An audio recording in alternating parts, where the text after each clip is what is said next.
This is High Vibe TV, the uncensored, guided, and community-based video TV network with content recorded and live streamed from the world-famous High Vibe TV studios. High Vibe TV delivers daily, weekly, and special programs focused on astrology, spirituality, history, community, and more. This is not your run-of-the-mill astrology and tarot. This is the future of spirituality, illuminating new ways the collective can step into the dawning of this exciting new dimension. The highest vibe is truth, and the truth always prevails. Download our awesome app on the Apple and Android stores so you don't miss our notifications, with special spiritual insights curated to the energy of the universe. Search for us on your TV with our exciting TV apps on Apple TV and Roku. Catch our vibe on your computer, where you can join in on the live chat with our amazing community and blog. Watch spirituality like you've never seen before. Download our apps or go to highvibe.tv. Subscribe now. That South Node in Libra is also deeply connected with that we ended the Saturn-Pluto of Libra in 83 and 84, and how 2020 brought Saturn-Pluto in Capricorn. And then if you think of Jupiter, Saturn in Aquarius, now we're getting ready for Pluto in Aquarius.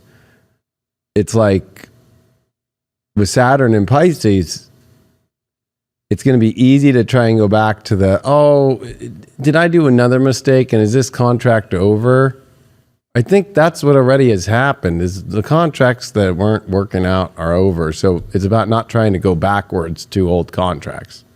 I think that's more of the South Node illusion, is maybe I can go back. Right. It would be like the really firm identification of or Right. You know, like that is kind of... Yeah, because the Saturn-Neptune conjunction in Pisces is so rare. We just went through Jupiter-Neptune. So that gave the gift of what's there. And then here's Saturn to like establish it or fuck it up. Because I feel like Pisces is always the sign where the self-undoing becomes the hardest lesson. It's like Saturn in the 12th, right? It's like, whoa, like, you know, you got to be careful because... You know, if you go too far in escape mode, then you lose reality. Or if you're too much in reality, then you're not imaginative enough and you can't hear the spirit realm at all. And I feel like that's where this is going to be interesting, because I'm somebody who always looks at all the transits that were prior. So this will be the first time the South Node is going to cover, and especially that solar eclipse in Aries at 29, that's going to oppose that 29th degree of Libra where we saw the Sun Venus conjunction for the first time at star point in Libra. You know, we've been seeing it in Scorpio. So it's like there's definitely, I feel a massive completion in the real new charge of the new relationship ideals and connections forward. But I think that the Saturn Neptune Pisces thing is, it kind of came out in my weekly tarot this week, and my weekly intuitive is like, let go of the past now. Because there's going to be a ton of people who think, I fucked this up. Let me try and go backwards and I'll fix it. Yeah. And I'll fix that old relationship and and it's like, that's going to be the trap. Yeah. The crazy thing is that was never a fuck up. Right. It was like, yeah, exactly. It was exactly how it was meant to happen to get you to the next story. So I think like the whole twin, I'm just going to say it, the whole twin thing, that twin didn't work out. Wait, no, that twin is going to work out, is going to be the sign of like, And I think Saturn and Pisces too brings extreme dogmatic views. I mean, we already have gone through so many belief issues and dogmas, but in Pisces, religious ones, extreme religious, like this is where religious extremism is going to get. Like we thought the government was extreme. Now religious extremism is going to be over the top. And the battles between that and religious wars, even like what's going to happen with the Catholic Church, I think is going to be one of the bigger ones. Just it really is like what happened on the last Saturn, Neptune, and Pisces. And then it also is just in the times we're in, after a Jupiter Neptune and then a Saturn Neptune, that's actually happened before, but it was inversed. It it was Saturn, Neptune, then the following year, Jupiter, Saturn, Neptune in 15, 23 to 24. So that's kind of a weird thing that we're seeing a different version. We're getting the good and then the test of it.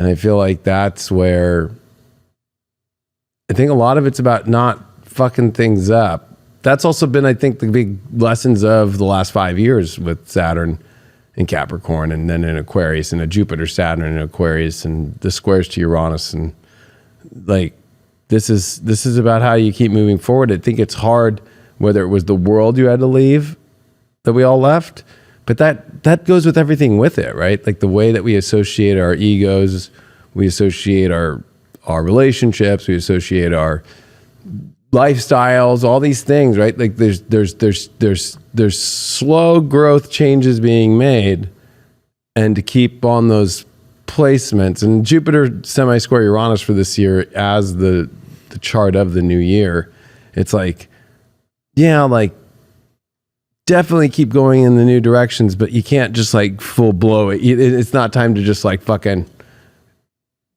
you know, I wouldn't trust Elon Musk right now if he said, yeah, go try my fucking Mars fucking spaceship and put it on full afterburner. And I think, you know what? I'm pretty sure I'll get there.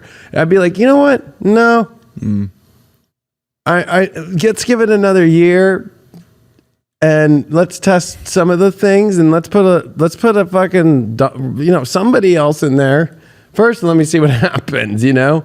But I'm willing to still see, if that makes sense. It's like willing to still see, but not fucking go all the way, because there's still closing it out, and that semi-squares, it's a half square. So it's like a king toes, where it's like, don't gamble. And that's the other thing, gambling,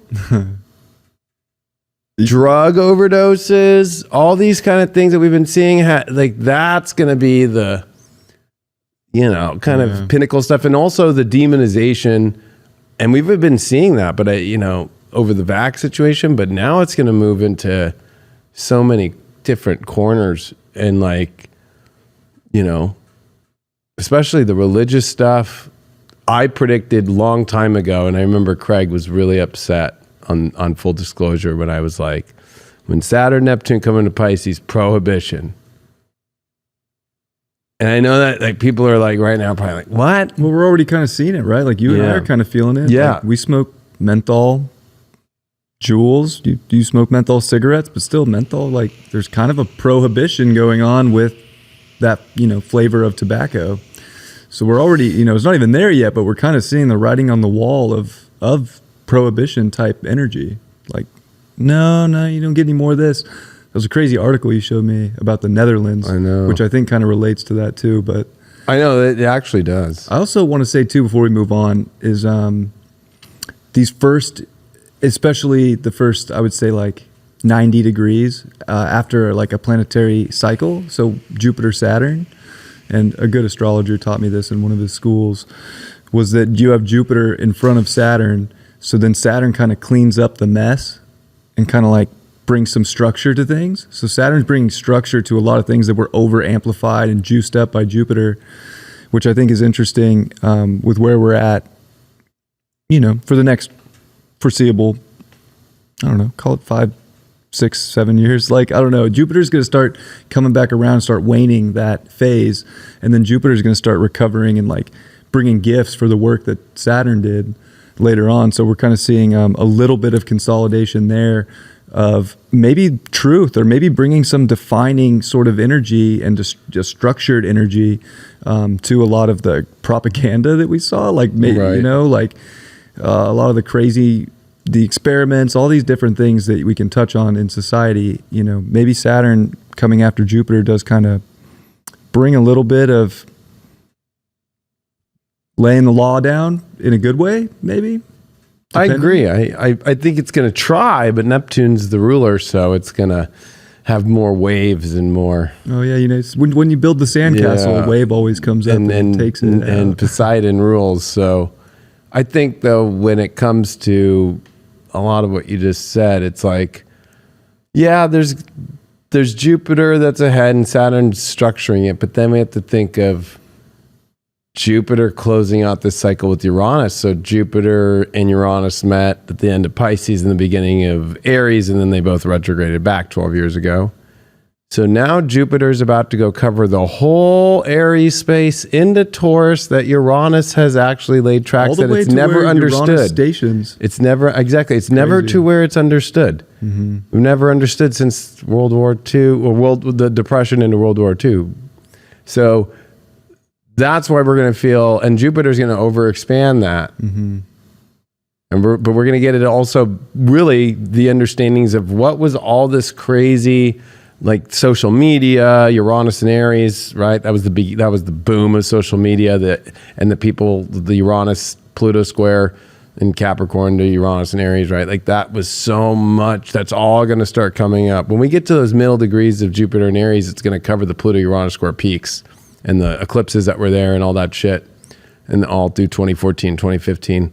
So I feel like that's going to be more clash. There's gonna be a lot of clashes, and then there's gonna be like, I think Saturn and Pisces is like, you know, it's like a clash between, like, if you're an artist, like, do I do it as this canvas and that color and that, and then it's like it's just like throwing all the paint on the fucking thing.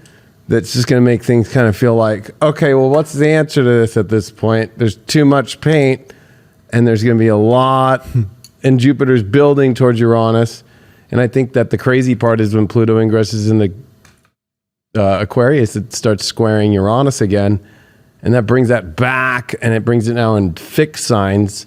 So it's definitely not going to feel more stable. It's just a different instability now. And in the places where we felt unstable, being more stable, and the places that were not understood yet being more wild, and it reminds me of the Old West too, like a little bit more of the, like you said, kind of making your own rules. Mm-hmm. It's like people kind of bending things. I think the hard part though will be a lot of the unconscious behaviors. Mental health, of course, is going to be a big part of it. And I think that's where they're going to connect the prohibition, especially with alcohol. Because if you look at the data over the last 2 years, like the alcohol consumption through the pandemic was the worst of all time. And they're trying to connect that as the reason to heart attacks and poor health and right? So I feel like they're going to be cutting the alcohol thing. And it's going to be also with the religious that's going to be for it, and the left that's for it, right? Because they're all for the analytic and the numbers. And you're going to see things on both sides that you just wouldn't want to see. Like, wait, what? Right? And that's going to be what's weird, is you're already kind of seeing it right now with this whole Ukraine thing, like the buildup of like, wait, they hate each other, but they fucking are really working together on the most fucked up things now. And you're going to start seeing both sides, and then all of us as people going, okay, what the fuck's going on? You know, like, we all don't want this. And now that's like but that I think will be the Uranus energy coming in of how to build this together, is when nobody has a side anymore except the side of humanity left, and right. Some other. We're gonna start to reveal the disclosure of what is behind the curtain here, and that's gonna be, I think, the really interesting part to see. Also, especially like planet discovery. Yeah, I've heard you mention that. Yeah, in HYPERGATE 2.0, I use Nostradamus' tools to really... That would be very interesting. Yeah. I mean, they're already prepping us. If we threw that into astrology, because I've been I don't know, I had the weirdest download last week that just like hit me hard, and it was like, there's something about the way that we're doing it now that doesn't get to carry forward into the new age. If all the frequencies are changing, if we're going into a new place in, you know, the greater universal solar system, into this higher sort of kingdom of heaven, you know, they call it, and leaving this, you know, kind of underworld section that we've been in for, what is that, 26,000 years, you know, whatever, give or take. But that we, you know, are going to be doing things differently. We're not going to be taking all of that into this new place. So it's it's interesting having you bring that up too, because it's like it would probably be something new that we throw in that does give us maybe some answers that we're looking for in a new way. Also, just to touch on like next year, and like you kind of talked about the Old West, it reminds me of like a Picasso painting next year. Mm-hmm. Like the universe is kind of painting a Picasso, and like not everybody likes Picasso. It's a little abstract, a little weird.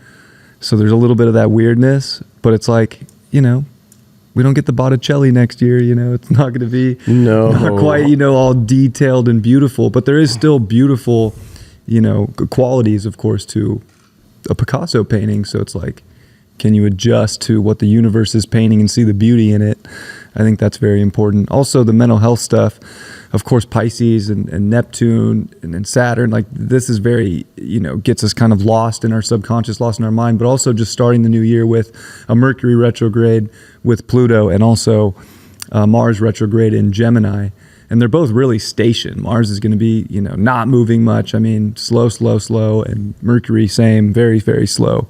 Goes retrograde just 2 days prior.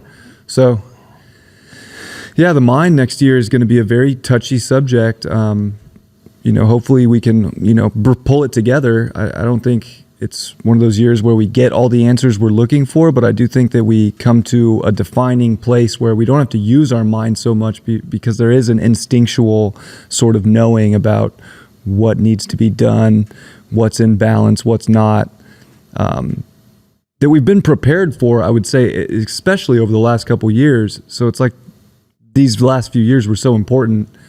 Now it's time to really push forward with what you know about yourself and define life that way. Yeah. I feel like when you bring up the Picasso painting thing, it's so hilarious because it reminds me of fashion, but more importantly, like what homes, interiors looked like in 94 and 95. And there was like also like these like really weird like designs that were trying to come out, and it is kind of Picasso-y and it's kind of odd and it looks really weird. And I thought, why not? We'll throw in a little bit of a fun way of looking at it. So it's like the house back then, right? It's like some of these house like stuff are so funny to me because I'm like, I remember as a kid and I'd be like, you know, like interiors were a lot more like colors that today were just like, ugh. Also a lot of floral. Yeah, there was a lot of floral stuff. There was a lot of like floral wallpaper was a big. That's not one. Oh yeah, that was like 90s. That was like, you know, oh, the carpets, like zebra carpets. A lot of drapery too, and ugly draperies, just like, you know, and like also the idea, like here's an IKEA of like 94 plaid, like yeah, like it reminds me of you know, like like watching a Friends show, right? Like that was the other thing, because if you think of the show Friends and you just do like 1994, right? Like it started in 94. So when you look at the images of their fashion and the way that, you know, it's like, and I remember in school too, like my yearbooks have so much of that in, that the fashion gets a little bit more loose, right? The clothing gets like loose, although the 90s, early 90s kind of brought that, but it was like kind of the illusion that it was cool when it kind of wasn't. I don't know. It's kind of like people kind of buy it easier. They get kind of sucked in the media, like fashion stuff more, and the looks and clothes. It was more baggy and loose. Saturn in like Capricorn is very tailored. Saturn like in Saturn so it gets loose. It's tight. So yeah, it gets loose. But you know, we just found out, we already knew that Matthew Broderick was having drug issues at the time, but then to find out that he was literally stealing Vicodin out of open houses to get the amount that he needed. Yeah, that was a crazy story. But like that's like what was going on, and his building up of so much of that. You know, that's kind of an interesting, like, you know, look forward, right? But I feel like the background of the house stuff, like Picasso, like, oh, let's do a purple wall here, and then like do this with that, and it's kind of cool. And then like it just kind of But that was the whole white shirt jean thing, and that lasted a while, but that really did come in the 90s. And I don't know why I thought of this, but it just kind of brought me to those places, especially about like florals and home designs and like just a weird, like the designs were like weird. Like that's when you started seeing this kind of shit, even though that's 2021. But like I'm just trying to like think of those times, right? Like it was just kind of like, look at the flooring.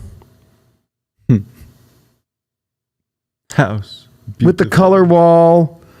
And then, like here, let's throw the French paintings up. So it kind of feels like it's like, ooh, but oh, here, look at this was Lifestyle Magazine's Dream House of 94. And like the baseboard that's above, I forgot what those were called, on the walls. Those were called the not the baseboards at the bottom. Those were called like, I forgot, but those were everywhere. And wallpaper. And then everybody started doing like, I'm going to put some fucking nice drapes on. We were all ugly. And the leather couch thing became big, like pink leather couches. And it got loose again, like the lazy boys.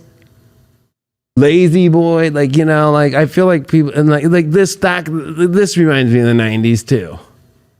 Yeah, like what the fuck? Like the couch, the carpet does not match the drapes. Yeah, so it gets like the paint gets splattered all over the place a little bit. This is High Vibe TV, the uncensored, guided, and community-based video TV network with content recorded and live streamed from the world-famous High Vibe TV studios. High Vibe TV delivers daily, weekly, and special programs focused on astrology, spirituality, history, community, and more. This is not your run-of-the-mill astrology and tarot. This is the future of spirituality, illuminating new ways the collective can step into the dawning of this exciting new dimension. The highest vibe is truth, and the truth always prevails. Download our awesome app on the Apple and Android stores so you don't miss our notifications, with special spiritual insights curated to the energy of the universe. Search for us on your TV with our exciting TV apps on Apple TV and Roku. Catch our vibe on your computer, where you can join in on the live chat with our amazing community and blog. Watch spirituality like you've never seen before. Download our apps or go to highvibe.tv. Subscribe now.